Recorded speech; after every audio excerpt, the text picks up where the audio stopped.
Nobody told you that silence was a salary decision.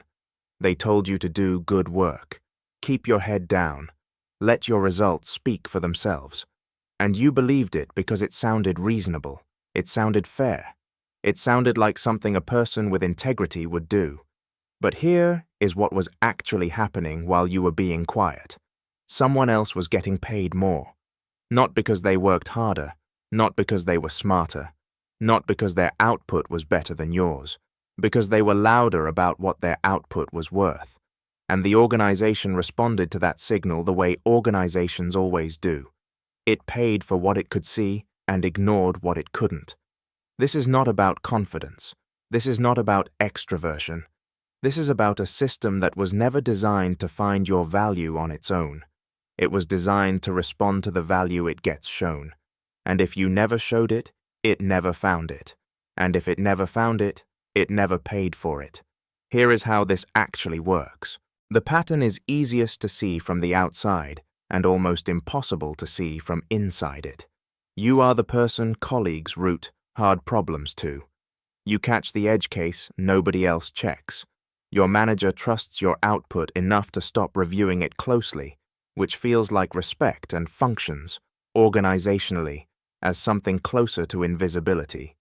Meanwhile, someone 2 desks over, competent, but not in your league, technically, gets pulled into the planning meetings, gets asked to represent the team externally, gets the stretch assignment that puts them in front of the people who decide promotions. You read this as unfair, because by the metric you have been optimizing for, it is. But the organization was never only measuring that metric. It was measuring something adjacent to it that your strategy never touched. The advice you have probably received, work harder, sharpen your skills further, become undeniable, assumes the bottleneck is technical. For a specific and identifiable group of high performers, that assumption is the actual problem. And the reason it keeps misleading capable people has a name. Organizational researchers refer to this as the competence trap, a documented pattern, not a single formally named theory, that describes what happens when deep technical mastery becomes a person's primary identity and their primary strategy for advancement, even after it stops being the variable that advancement depends on. The competence trap works like this. Early in a career, technical skill and advancement are tightly linked. You get better at the job, you get rewarded. The feedback loop is direct and legible. That loop teaches a lesson that is true for a while and then quietly stops being true. Get better at the work, and the rest follows. It does not follow indefinitely. At a certain level, usually right around the transition from individual contributor to someone being evaluated for broader responsibility, organizations start measuring something different. Not whether you can solve the hardest problem in the room, but whether other people trust you to represent a decision, manage ambiguity outside your direct expertise, and be visible to people you do not report to. The trap is not that this shift happens. The trap is that the person experiencing it usually responds by doing more of what worked before. If technical excellence stalled, the instinct is to become more technically excellent, sharper, faster, more indispensable at the thing that already stopped being the deciding factor. The same strategy, applied harder, against a problem that strategy was never built to solve. In a workplace context, this shows up in 3 recognizable ways. First, the person becomes the designated expert for an increasingly narrow problem space, valuable but increasingly difficult to promote out of, because no one wants to lose the only person who can do that specific thing. Second, they decline visibility-generating work, cross-functional projects, external representation, ambiguous assignments, because it pulls them away from the technical depth they have built their identity around. Third, when finally placed in front of senior stakeholders, they default to technical explanation when the room is actually asking a judgment question, which reads as a category error to the people evaluating them. the analogy that makes this concrete.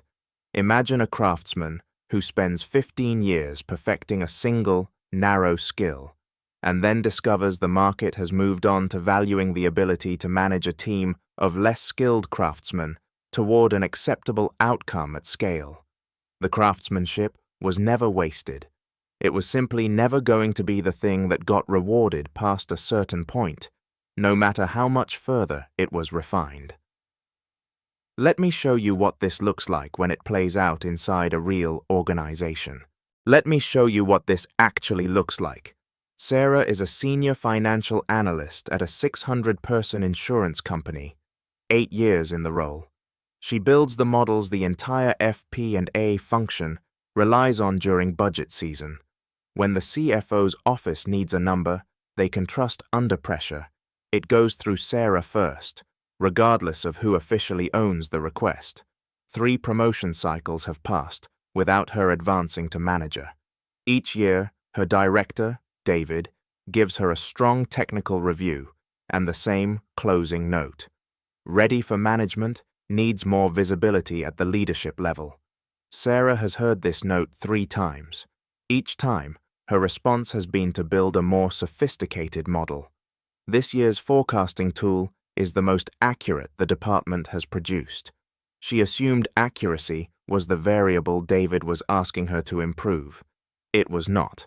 In the company's annual Readiness for Management review, a structured session where directors discuss promotion candidates with the VP of Finance, David was asked a direct question about Sarah. What has she done this year that demonstrates she can operate without you translating for her? David could not answer with a specific example, not because Sarah lacked capability, because she had spent the year exactly where she always spends it, inside the model, not in the room where the model's implications get debated. The VP moved on to the next candidate. Meanwhile, a colleague on Sarah's team, Marcus, 3 years less senior, technically weaker by every internal benchmark, had spent the same year doing something different. He had volunteered to present the quarterly forecast directly to the executive team twice, with David's models behind him. He had taken an ambiguous, underspecified project nobody wanted, reconciling 2 systems after an acquisition, and brought structure to it himself, without waiting to be told exactly what right looked like. When the VP asked David the same question about Marcus, David had 2 specific examples within seconds. The competence trap, operating precisely. Sarah's strategy for closing the gap, David identified, was to become more excellent at the thing that was never in question. Marcus's strategy was to generate visible evidence of judgment under ambiguity, the actual variable the readiness review was measuring. Marcus was promoted that cycle. Sarah was told, again, to work on visibility. Now consider a second scenario from a different context entirely. Daniel is a principal engineer at a 90-person logistics software company, widely regarded as the best systems architect the company has had. For 4 years, every major technical decision routes through him informally, regardless of his actual title. When a staff engineer role, a step toward engineering leadership, opened up, Daniel was the obvious technical choice. He was not selected. The role went to a senior engineer with a third of his architectural depth, but a specific, recent track record. She had taken over a failing project with 3 other engineers, set the technical direction herself without senior sign-off, and shipped it on a timeline the leadership team had assumed was unrealistic. Daniel's contributions that year were, by raw technical measure, larger. They were also entirely embedded inside problems other people had already framed for him. He had never once had to set direction without someone more senior validating it first. The promotion was not measuring whether he could solve hard problems. It was measuring whether the organization had evidence he could be trusted to decide, alone, what the hard problem even was. In both cases, Sarah's and Daniel's, the competence trap did not produce underperformance. It produced exceptional performance inside a category that had already stopped being the one under evaluation. Now, what Sarah's case reveals, and what most advice about building more visibility gets wrong, is that visibility is not the actual fix, and chasing it directly usually backfires. The standard prescription, once someone identifies this pattern, is to simply do more visible things. Volunteer for the cross-functional project, speak up more in the all-hands, get in front of more senior people. That instinct is not wrong, but it skips the part of the pattern that actually determines whether visibility helps or actively damages the case being built. Because visibility without the right content behind it does not solve the competence trap. In some cases, it makes the underlying gap more obvious to exactly the people deciding the promotion. The counterintuitive finding is that simply becoming more visible without changing what you are visible for often confirms the exact concern a promotion committee already has. If David's concern about Sarah was that she could not operate without him translating for her, putting Sarah in front of the VP to present a model she built, competently, but still inside the technical frame she always operates in, does not address that concern. It restates it in front of a more senior audience. The fix is not more exposure. It is a change in what the exposure demonstrates. Visibility that shows judgment under ambiguity closes the gap. Visibility that shows the same technical depth, just witnessed by more senior people, does not. It can actively reinforce the existing read. At the organizational level, the competence trap is partly self-inflicted by the organization, not just by the individual caught in it. Companies frequently build their most technically demanding roles around their most technically excellent people because it is the path of least resistance. This creates a structural incentive to keep high performers exactly where they already excel, because moving them disrupts a system the organization has quietly become dependent on. The manager evaluating Sarah for promotion is also the person who benefits most from Sarah staying exactly where she is. This is rarely a conscious or malicious calculation. It is a structural tension that most organizations never name directly, which means the high performer experiencing the competence trap is often working against an incentive their own manager has not consciously examined. The result is a recurring organizational pattern. The people most capable of doing the deepest work are systematically the least incentivized by the people closest to them to stop doing it. The self-awareness question is not whether you are technically skilled. If you are reading this pattern as relevant, you almost certainly are. It is whether your current strategy for advancement is still the one that worked 5 years ago. 3 observable indicators worth examining. First, consider the last piece of feedback you received that mentioned visibility, presence, or readiness for the next level. Notice whether your actual response was to get better at your existing work or to change what kind of work you were doing. Second, think about the last time you were in a room with people more senior than your manager. Notice whether you were there to explain something you already knew or to make a call about something genuinely uncertain.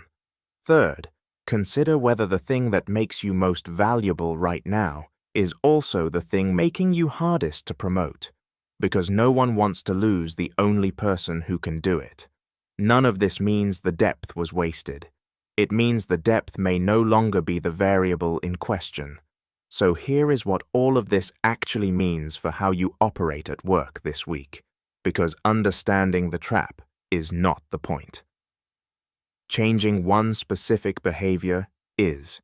The competence trap responds to a particular kind of evidence, visible instances of judgment exercised under ambiguity, not additional proof of technical depth that was never actually in doubt.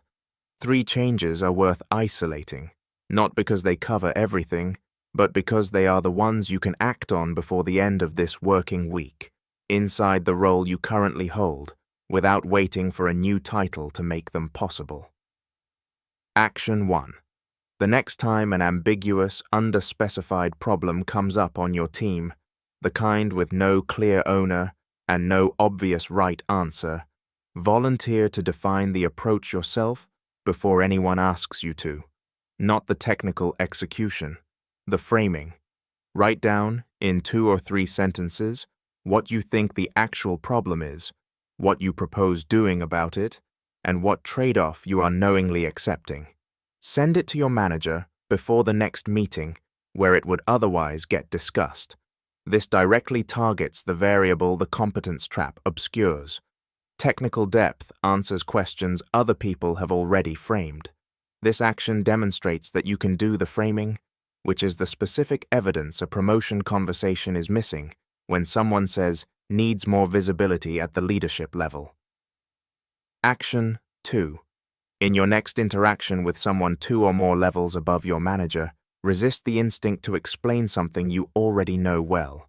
Instead, ask one question that reveals you are thinking about a decision they are responsible for, not a fact you already have mastered. This works because it repositions you from the person who has the answer to the person who is thinking at the altitude where the actual decision lives.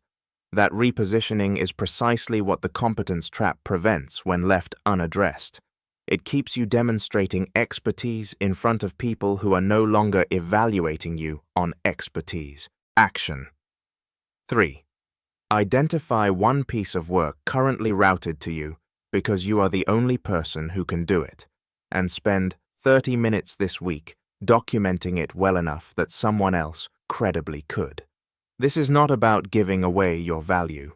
It is a direct test of whether your current indispensability is functioning as job security or as a ceiling. If documenting the work feels threatening, that reaction is informative. If it feels like relief, the trap may already be looser than it appears. Either way, you now have evidence, not assumption, about which one is true. Integration. Note: all 3 actions target the same underlying gap, generating visible evidence of judgment under ambiguity, rather than additional proof of technical depth that has already been established. None of them require you to become less skilled. They require you to stop treating skill as the only lever you have. Being good at your job was never the ceiling. It was the entry requirement, and most people never get told the difference. That distinction matters past this one career stage. Almost every significant transition, individual contributor to manager, manager to executive, specialist to generalist, asks the same underlying question again. Has the thing that worked stopped being the thing that's measured without anyone telling you directly? The professionals who keep advancing are not the ones who eventually become technically unstoppable. They are the ones who notice, earlier than most, exactly when the rules changed, and adjust their strategy without abandoning the skill that got them this far. If you want to understand the other half of this, how visibility itself gets built once you know what to make visible, I covered the specific mechanics in the video on the psychology of people who always get promoted. That video is here. If this kind of analysis is useful, the channel covers a new workplace psychology pattern every week. The most technically excellent person in the room is rarely the one who stays stuck the longest by accident. They are usually the ones still solving the problem that already stopped being asked.